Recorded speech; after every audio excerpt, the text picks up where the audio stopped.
How to download ChatGPT. So first, if you are on a computer device, what you can do is open up the Microsoft Store on your computer. And from the Microsoft Store, you want to search for ChatGPT app. And then you can basically install the app from here directly on your computer. You can also open up your browser and search for ChatGPT app. And you should find it on the Microsoft Store.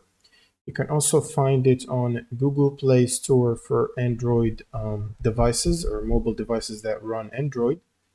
And it is also available for Apple for devices running iOS. So you can get it from the App Store for Apple.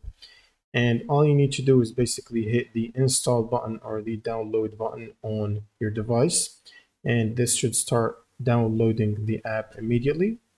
And once you've downloaded the app, you can run it and then just sign up for a new account or sign into your existing account.